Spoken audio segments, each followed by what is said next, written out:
Escribe en los comentarios desde qué país nos ves. No olvides suscribirte y darle like al video.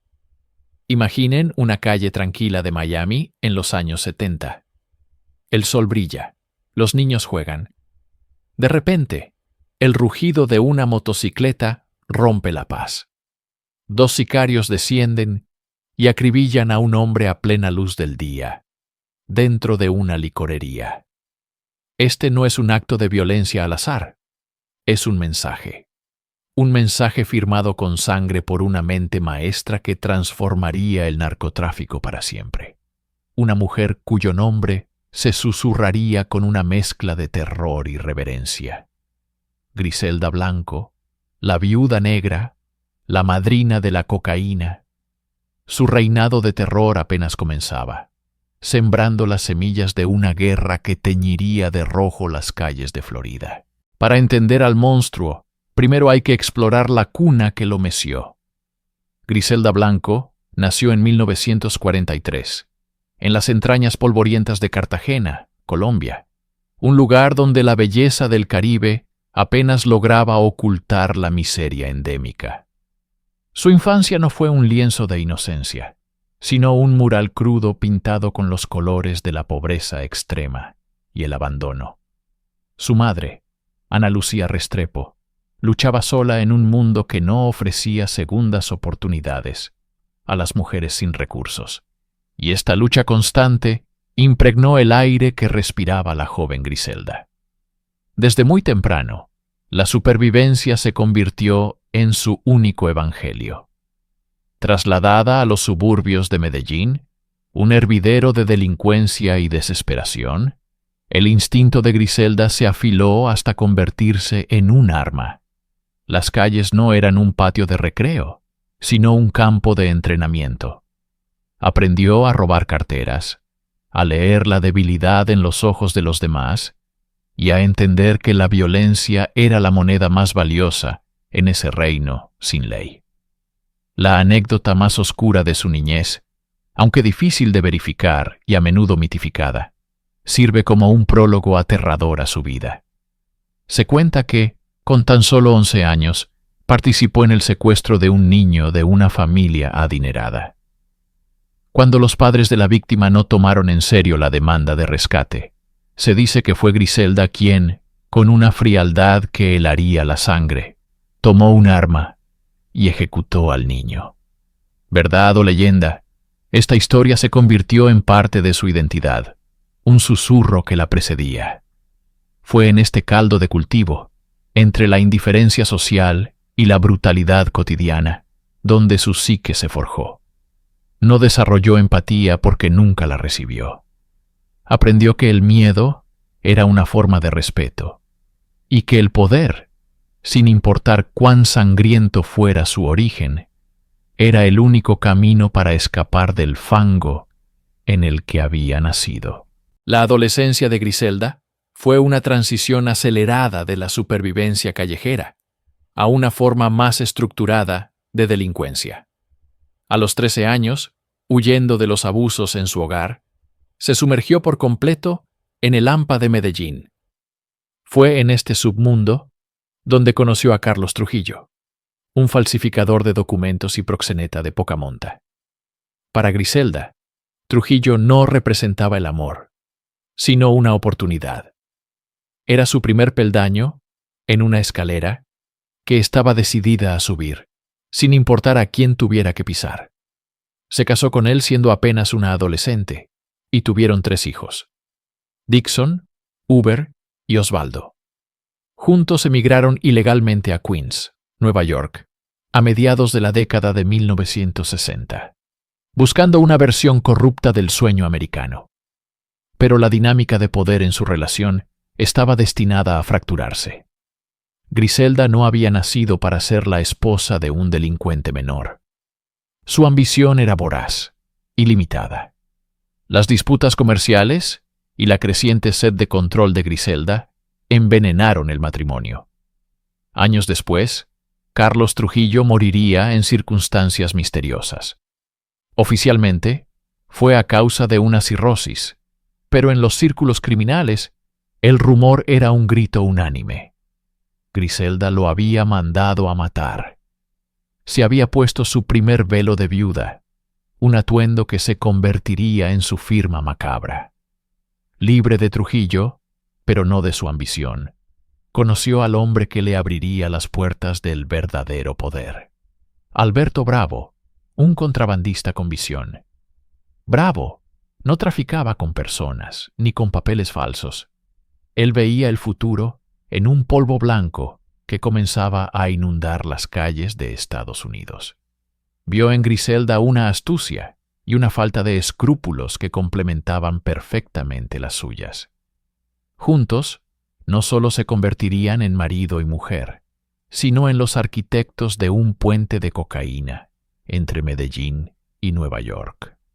Una alianza forjada en la codicia que pronto teñiría de sangre el asfalto de la Gran Manzana. A principios de los años 70, Queens no era solo un distrito de inmigrantes en busca de una vida mejor. Se convirtió en el epicentro del naciente imperio de Griselda Blanco y Alberto Bravo. Mientras el resto del mundo del narcotráfico aún operaba con métodos rudimentarios, Griselda demostró una genialidad logística perversa. Comprendió que para mover toneladas de cocaína se necesitaba una red invisible y audaz. Su innovación más notoria fue la creación de una red de mulas femeninas. Viajaban desde Colombia con pasaportes falsos, pareciendo turistas o amas de casa. Pero bajo su ropa llevaban el arma secreta de Griselda, lencería especialmente diseñada. Sostenes, fajas y ropa interior con compartimentos ocultos cosidos a medida, capaces de transportar kilos de cocaína sin levantar sospechas. Incluso estableció su propia fábrica de lencería en Medellín para perfeccionar el método. Esta estrategia no solo fue efectiva, sino que reflejaba su psicología.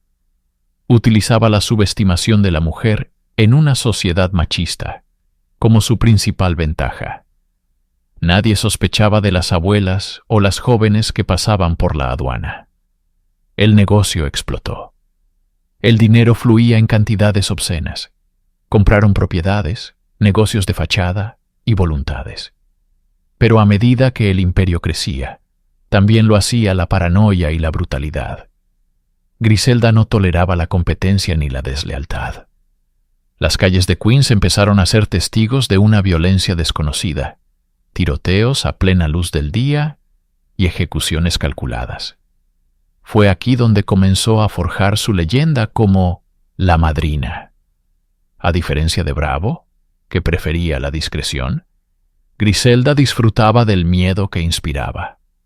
Su nombre empezó a susurrarse con más temor y respeto que el de su propio marido.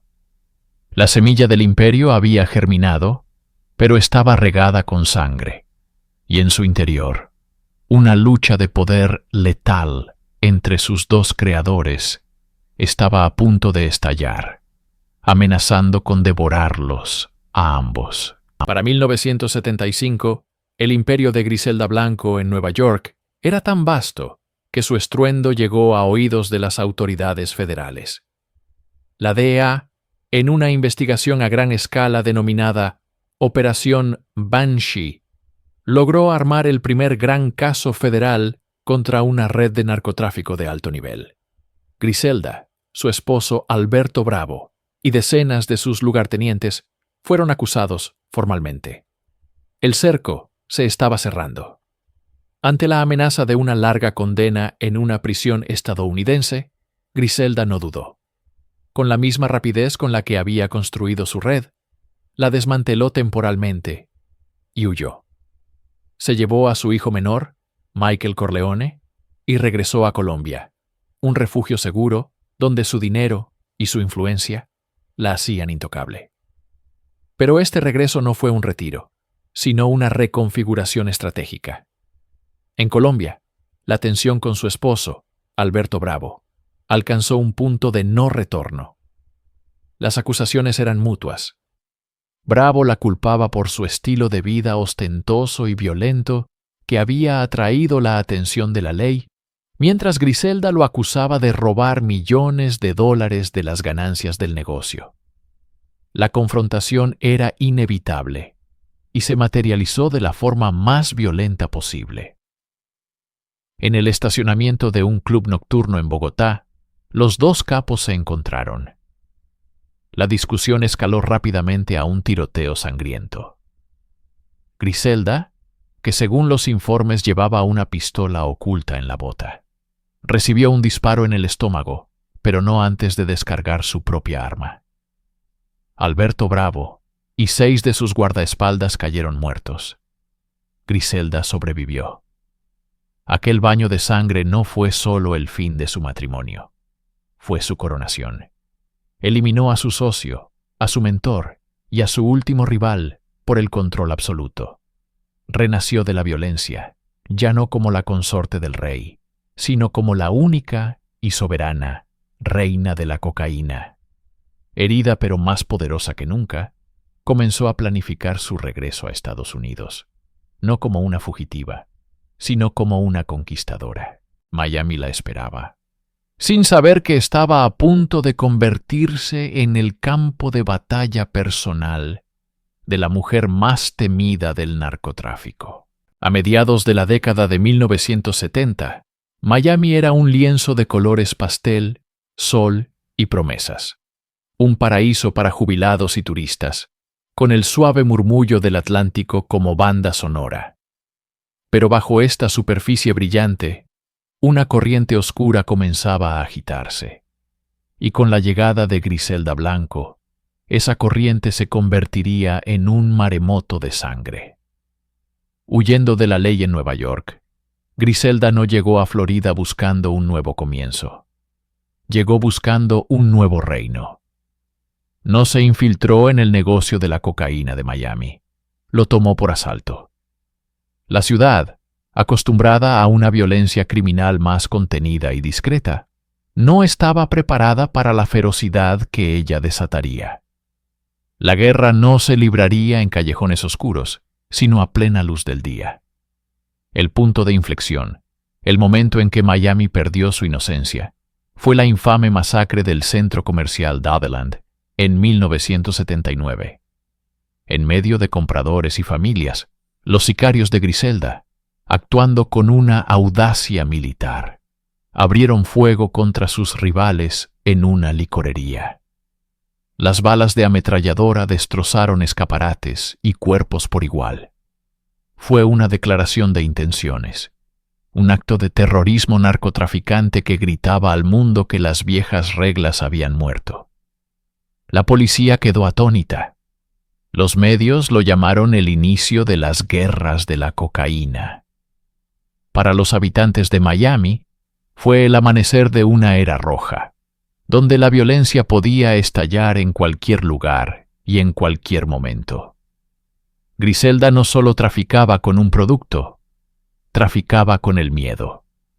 Entendió que el control no se ganaba con negociaciones, sino con la aniquilación pública y espectacular del enemigo. Cada asesinato era un mensaje, cada cuerpo una valla publicitaria de su poder. Estaba construyendo su imperio sobre los cimientos de los cadáveres de sus competidores, y las calles de Miami se estaban convirtiendo en el cementerio de su ambición. La violencia de Griselda Blanco no era meramente impulsiva, era metódica, innovadora y escalofriantemente eficiente. Ella no solo ordenaba muertes, sino que diseñaba la metodología del asesinato, creando una arquitectura del miedo que paralizó a sus enemigos y a las fuerzas del orden. Su contribución más notoria a las tácticas del narcotráfico fue la popularización del sicario en motocicleta. Esta técnica, ahora un cliché, en las representaciones del crimen organizado, fue perfeccionada y convertida en un arte mortal bajo su mando. La lógica era brutalmente simple. 2 hombres en una moto, el conductor experto en maniobras evasivas y el pasajero armado, a menudo con una subametralladora. Podían acercarse a un objetivo en pleno tráfico ejecutar el asesinato con una ráfaga precisa y desaparecer entre los coches antes de que nadie pudiera reaccionar. Era rápido, anónimo y casi imposible de interceptar. Esta innovación táctica transformó el asesinato por encargo de un acto clandestino a un espectáculo público y aterrador. Los rivales de Griselda ya no podían sentirse seguros en sus coches blindados o en restaurantes concurridos. La muerte podía llegar en cualquier momento, llevada por el rugido de un motor. Pero su crueldad no se detuvo ahí. Introdujo el drive-by como una herramienta de exterminio masivo, no solo contra un individuo, sino contra familias enteras. Atacaba casas, sin importarle si había mujeres o niños dentro. Para ella, la eliminación de la línea de sangre de un rival era una estrategia empresarial lógica, una forma de prevenir futuras venganzas. Esta falta total de límites, esta disposición a borrar cualquier código de honor criminal, fue lo que la hizo tan temida. No había santuarios, no había inocentes. Cada acto de violencia era una lección calculada, diseñada para enseñar que la oposición a la madrina no resultaba en una simple derrota, sino en la aniquilación total. Su reputación se convirtió en su arma más poderosa, un aura de terror que a menudo hacía el trabajo antes de que se disparara una sola bala. Griselda Blanco no operaba en el vacío. El Miami de finales de los 70 y principios de los 80 era un ecosistema salvaje, una frontera moderna poblada por una nueva estirpe de forajidos. Los Cocaine Cowboys eran pilotos, contrabandistas, lavadores de dinero y sicarios que transformaron el sur de Florida en el epicentro mundial del narcotráfico. En este tablero de ajedrez mortal, Griselda era una reina, pero no la única pieza poderosa.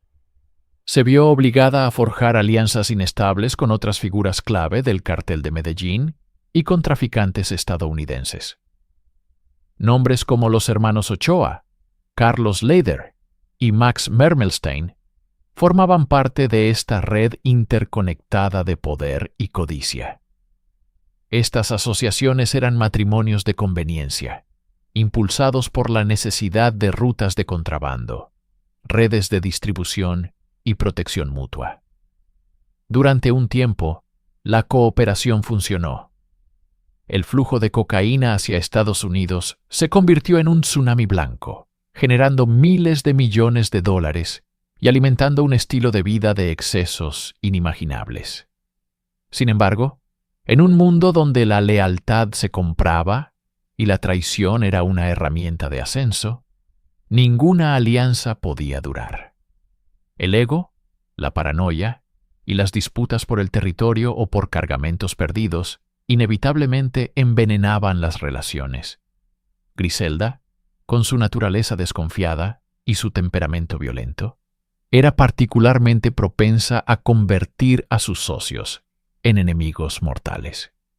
Un desaire percibido, una sospecha de engaño o una simple lucha de poder eran suficientes para que declarara la guerra.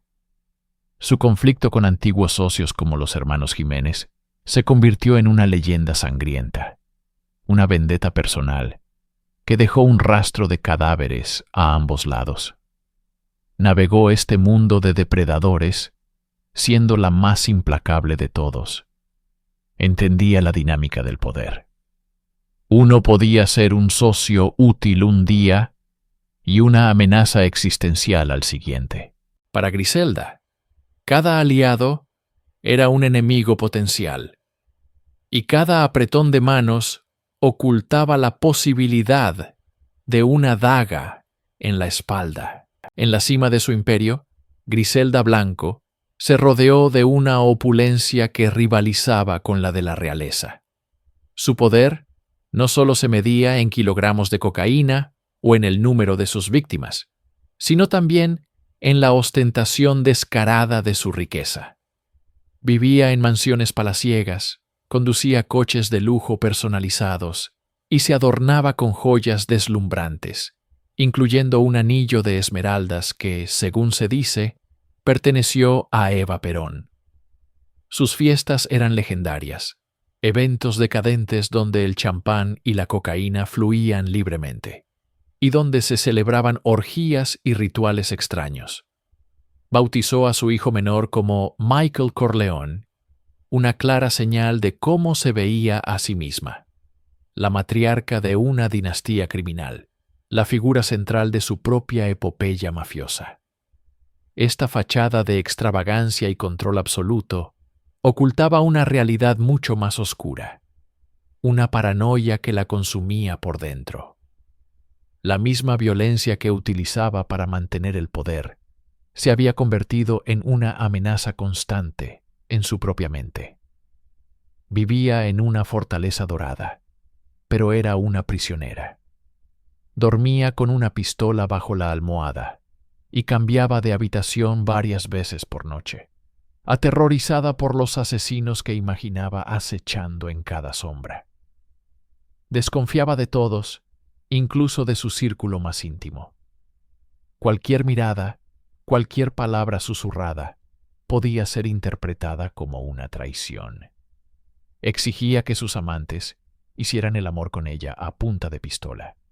Una retorcida fusión de poder, placer y miedo. El imperio que había construido con sangre y terror se había convertido en su jaula. El miedo que inspiraba en los demás era un reflejo del terror que sentía en su interior. Era la madrina, una figura casi mítica, pero también era una mujer acosada por los fantasmas de sus propias acciones, consciente de que en el juego que ella misma había perfeccionado, el reinado del rey o la reina es siempre sangriento y casi siempre breve. A finales de la década de los 70, el imperio de Griselda Blanco parecía una fortaleza inexpugnable, un monolito de cocaína y miedo erigido sobre las soleadas calles de Miami. Desde su trono, controlaba un flujo de narcóticos que ahogaba la ciudad, y su palabra era ley, a menudo sellada con una bala. Sin embargo, toda fortaleza, por imponente que sea, comienza a resquebrajarse desde dentro. La paranoia, un veneno que Griselda conocía íntimamente, comenzó a supurar en las venas de su organización. La misma desconfianza que la había ayudado a sobrevivir en las calles de Medellín, ahora se convertía en su peor enemiga. Veía traidores en cada esquina, en cada mirada que se prolongaba más de lo debido, en cada socio que celebraba un éxito con demasiado entusiasmo. Sus lugartenientes más cercanos, hombres que habían jurado lealtad con sangre, empezaron a sentir el frío de su sospecha. Las reuniones se volvieron tensas, las órdenes contradictorias. Un error menor podía interpretarse como una conspiración, y el castigo era desproporcionado y final. Este clima de terror interno comenzó a erosionar la lealtad que la había hecho tan poderosa. Algunos de sus hombres más valiosos empezaron a desaparecer, no a manos de rivales, sino por orden de la propia madrina. Su tercer esposo, Darío Sepúlveda, se encontró cada vez más en conflicto con su crueldad y su adicción al bazuco, una forma de cocaína fumable que exacerbaba su paranoia hasta niveles psicóticos. La tensión entre ellos crecía, especialmente en lo que respecta al futuro de su hijo menor, Michael Corleone Blanco. Darío quería una vida diferente para el niño, lejos de la violencia que su madre no solo aceptaba, sino que celebraba. Estos susurros de disidencia, estas pequeñas grietas en la fachada de lealtad absoluta, eran imperceptibles para el mundo exterior, que solo veía el poder y la brutalidad. Pero dentro del palacio, los cimientos temblaban.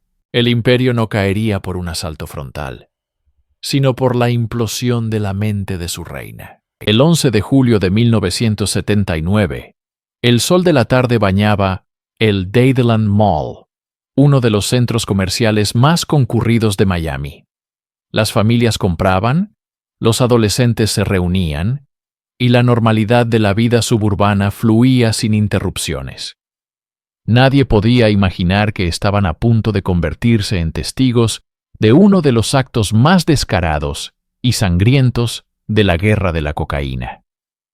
El objetivo era Germán Jiménez Paneso, un traficante rival que había desafiado a Griselda.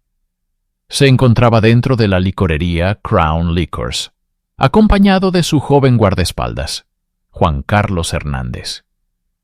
De repente, una furgoneta blindada, apodada por la policía como el carro de la guerra, se detuvo bruscamente frente a la tienda.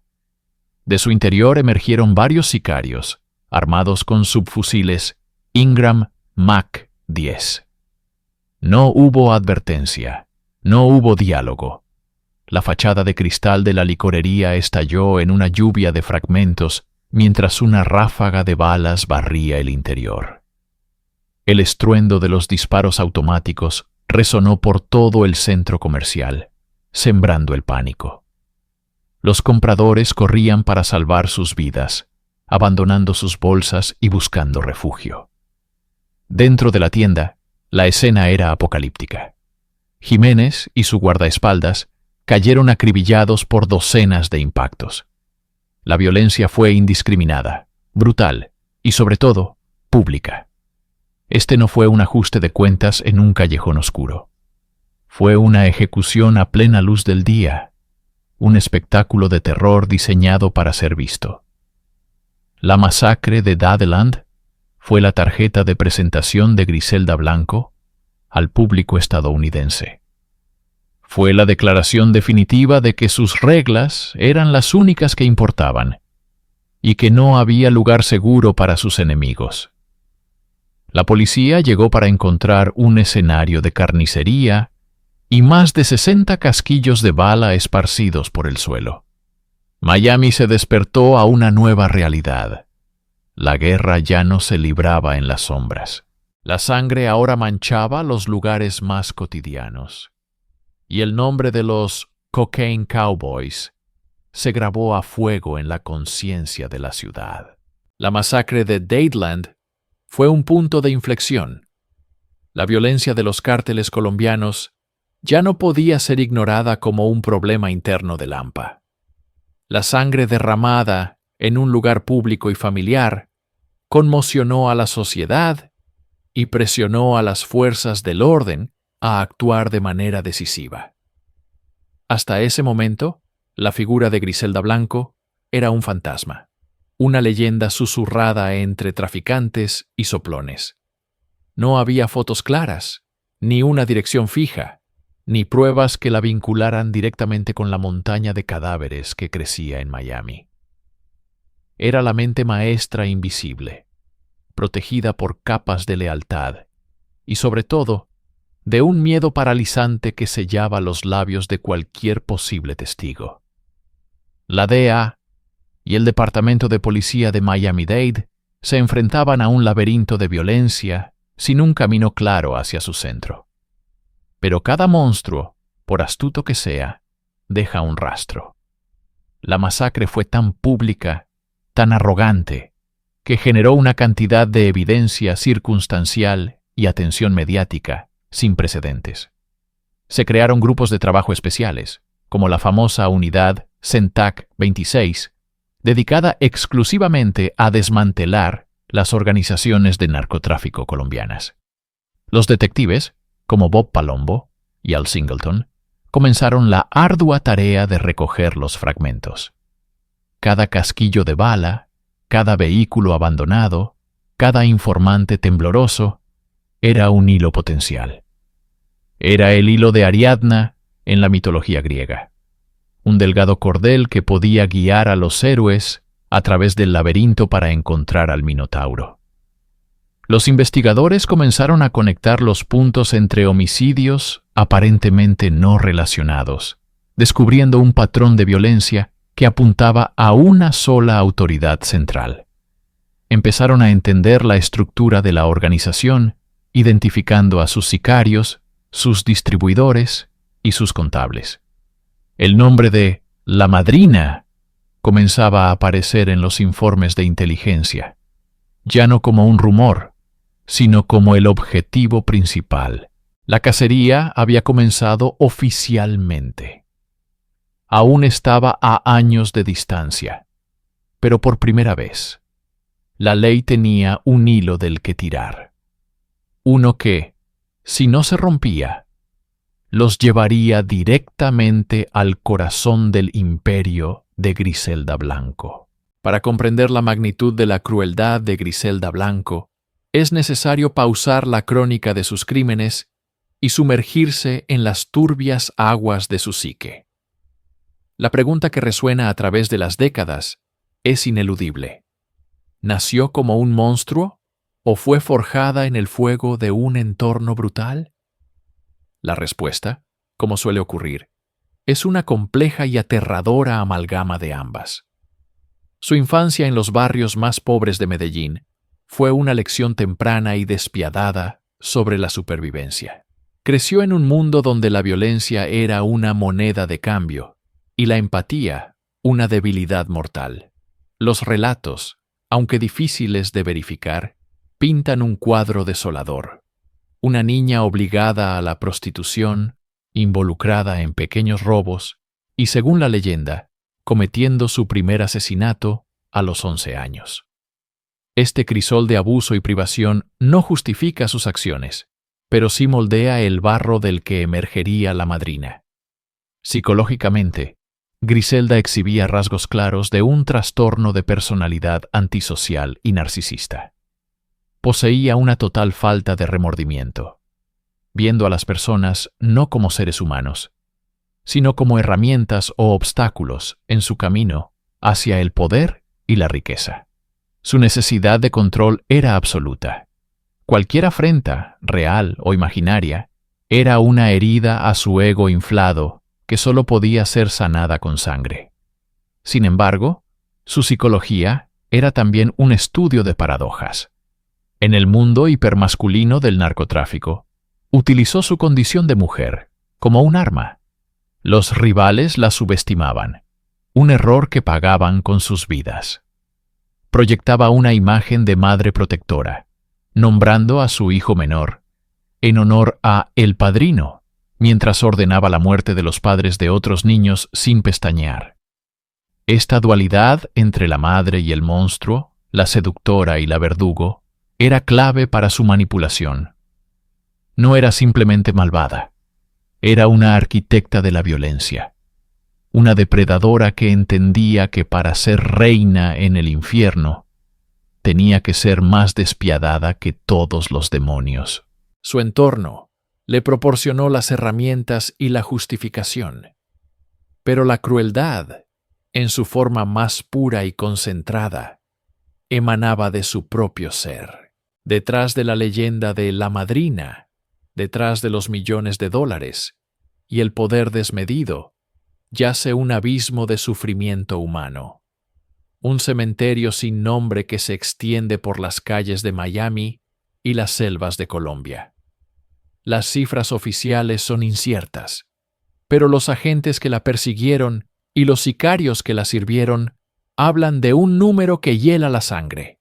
Más de 200 muertes atribuidas directa o indirectamente a sus órdenes. Estas no eran figuras en un tablero de ajedrez criminal. Eran padres, madres, hijos y hermanos. Eran rivales de negocios eliminados con una brutalidad quirúrgica, como Alfredo y Grisel Lorenzo, acribillados en su casa frente a sus hijos. Eran deudores que pagaban con su vida por sumas irrisorias, sus cuerpos abandonados en los canales de Florida como macabros recordatorios. Eran testigos potenciales, silenciados para siempre, antes de que pudieran pronunciar su nombre. Pero la crueldad de Griselda no conocía límites, alcanzando un nivel de depravación que incluso horrorizaba a otros narcotraficantes.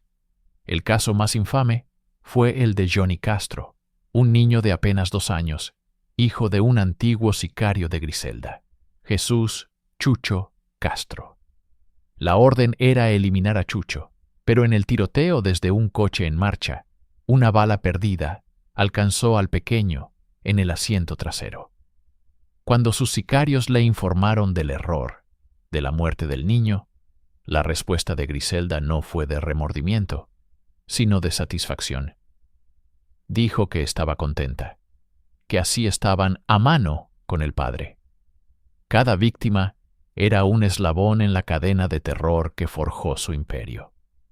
Sus fantasmas no solo atormentaban a sus familias, sino que se convirtieron en el alma oscura de una ciudad que aprendió a vivir con el eco constante de las sirenas y el miedo a la violencia repentina. Eran el precio invisible de la cocaína, pagado con sangre inocente y olvidado por la historia. Para Griselda Blanco, sus 4 hijos eran, a su retorcida manera, su mayor tesoro y su proyecto más siniestro. Dixon, Hoover, Osvaldo y el más joven, Michael Corleone, nombrado en honor a su personaje de ficción favorito, no fueron criados para ser médicos o abogados. Fueron moldeados desde la cuna para ser príncipes de un imperio de sangre y cocaína. Su amor maternal era una paradoja tóxica. Los colmaba de lujos extravagantes, de coches deportivos y ropa de diseño. Pero al mismo tiempo, los sumergía en un mundo de violencia extrema. Aprendieron a contar dinero manchado de sangre antes que a leer cuentos infantiles. Vieron armas sobre la mesa de la cocina como si fueran utensilios comunes. Para ellos, la paranoia era una lección de supervivencia y la lealtad a la familia, un juramento inquebrantable sellado con pólvora. Griselda los veía como extensiones de sí misma, sus herederos dinásticos. Osvaldo, conocido como Ozzy, y Dixon se convirtieron en sus lugartenientes de confianza, involucrados directamente en las operaciones de tráfico y en la intimidación que mantenía a raya a sus enemigos. Sin embargo, este bautismo de fuego criminal no era un regalo, sino una maldición.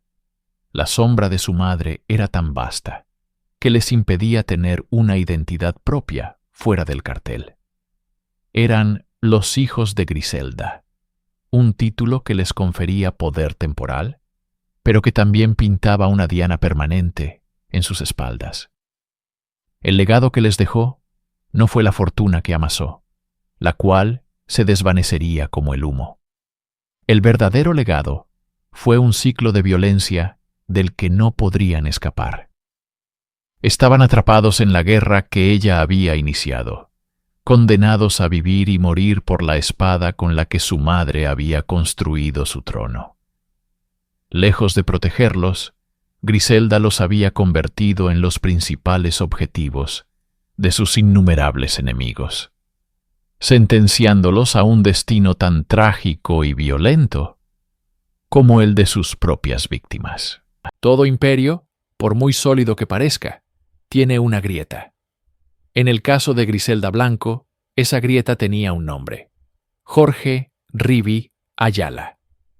Rivi no era un simple sicario, era su mano derecha, su ejecutor más leal y temido, el hombre que conocía cada cuerpo enterrado, cada secreto susurrado en la oscuridad. Durante años, fue el instrumento de la voluntad de Griselda, el responsable de llevar a cabo sus sentencias de muerte con una eficiencia escalofriante. Su lealtad parecía inquebrantable, forjada en el fuego de innumerables crímenes compartidos. Él era el guardián de sus peores atrocidades, el único que podía conectar directamente a la madrina con la carnicería que orquestaba. Pero en el mundo del crimen, la lealtad tiene fecha de caducidad, y la autoconservación es la única ley verdadera. Cuando la presión de la ley finalmente se cernió sobre Ayala, enfrentándose a una posible sentencia de muerte por múltiples asesinatos, el pacto de silencio se rompió. Los investigadores, liderados por el detective de homicidios de Miami, Al Singleton, vieron en Rivi la llave maestra que podría cerrar con llave la celda de Griselda para siempre. Le ofrecieron un trato, una oportunidad de salvar su propia vida a cambio de la de su reina.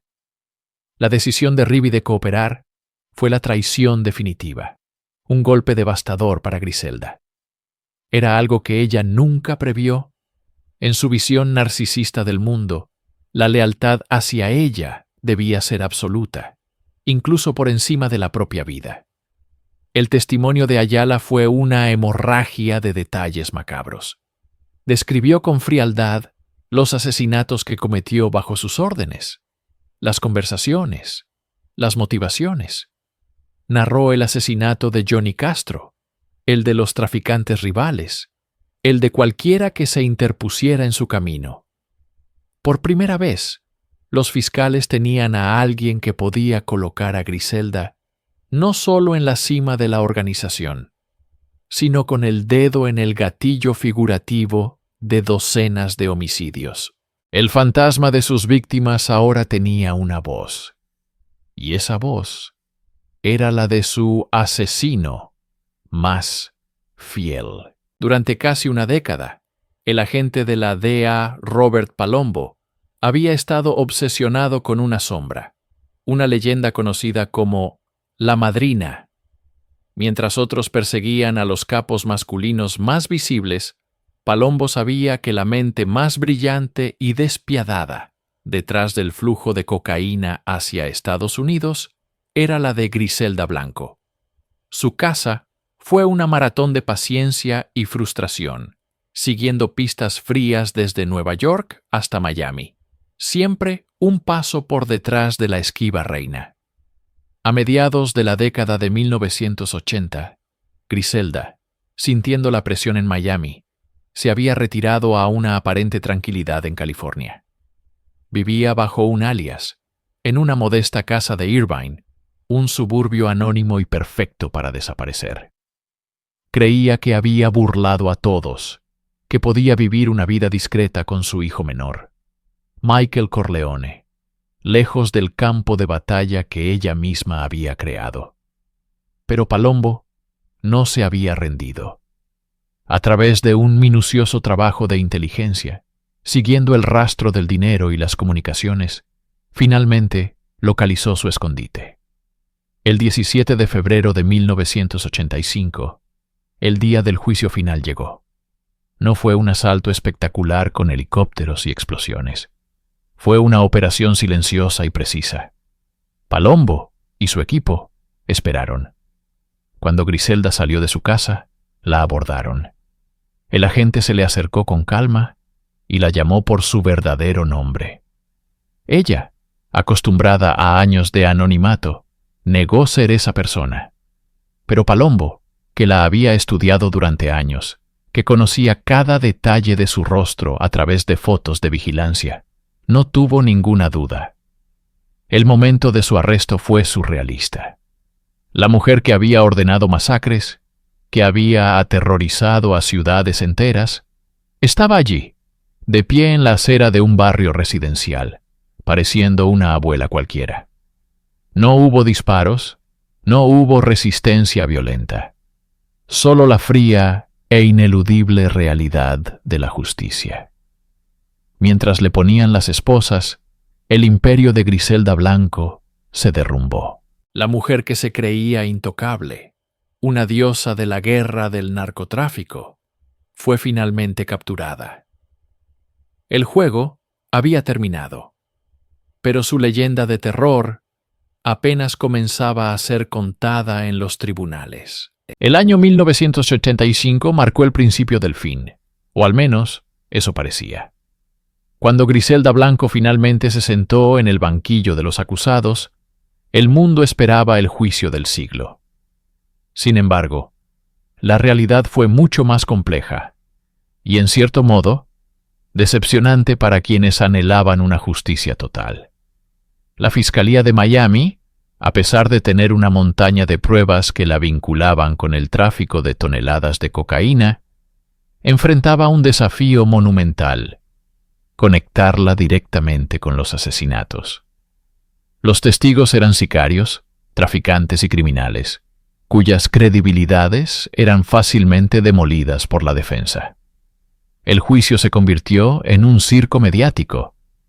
Griselda, siempre consciente de su imagen, se presentaba con un aire de matriarca ofendida, una abuela incomprendida, no la arquitecta de masacres. La estrategia legal era brillante en su simplicidad: ahogar al jurado en detalles técnicos sobre narcotráfico, minimizando las historias de violencia extrema. Pero la fiscalía tenía un as bajo la manga: Jorge Rivi Ayala, su sicario más leal y prolífico. Rivi conocía cada secreto, cada orden, cada cuerpo. Su testimonio era la llave para condenar a Griselda por asesinato y enviarla a la silla eléctrica. Sin embargo, el caso dio un vuelco surrealista. Se descubrió que Rivi Ayala, desde la cárcel, había mantenido conversaciones telefónicas de carácter sexual con secretarias de la oficina del fiscal. Este escándalo mayúsculo destruyó su credibilidad como testigo estrella. La acusación de asesinato, que era el corazón moral del caso contra Griselda, se desmoronó por completo. Al final, fue condenada por un solo cargo de conspiración para fabricar, importar y distribuir cocaína. Recibió 15 años, una sentencia considerable, pero irrisoria para una mujer sospechosa de orquestar más de 200 asesinatos. La justicia había hablado, pero su voz sonaba hueca. Para muchos, no fue un acto de justicia, sino un espectáculo legal donde la reina de la cocaína, una vez más, había logrado esquivar el verdadero peso de sus crímenes. Tras los muros de la prisión federal, el imperio de Griselda Blanco no se desvaneció de la noche a la mañana. La reina estaba cautiva, pero su corona, aunque invisible, aún pesaba. Durante los primeros años de su condena, utilizó la formidable red de contactos y la lealtad que aún inspiraba para seguir manejando hilos de su negocio desde dentro. Las llamadas telefónicas codificadas y las visitas de abogados se convirtieron en sus nuevos despachos. Sin embargo, el mundo exterior cambiaba a una velocidad vertiginosa. El cartel de Medellín, con Pablo Escobar a la cabeza, consolidaba un poder que hacía que el antiguo reinado de Griselda pareciera una reliquia. Su control se erosionaba con cada día que pasaba, con cada competidor que ascendía. La prisión se convirtió en un crisol que reveló la verdadera naturaleza de su poder. Uno basado en el miedo y la presencia física. Dos cosas que ya no poseía. Psicológicamente, la experiencia fue devastadora. La mujer que había doblegado a una ciudad entera, ahora estaba sujeta a la rutina carcelaria. Una humillación diaria. Pero el golpe más cruel no vino del sistema judicial, sino del mundo que ella misma había creado.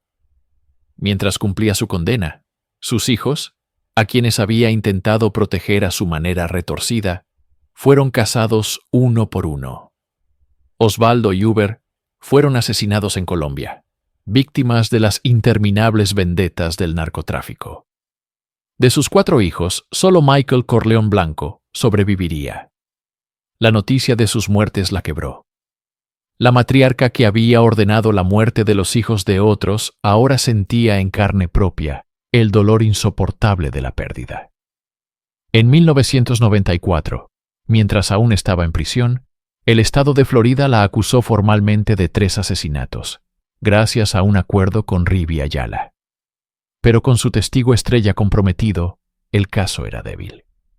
Griselda, agotada y derrotada, aceptó un acuerdo de culpabilidad en 1998, que añadió unos años más a su condena, pero la salvó de la pena de muerte.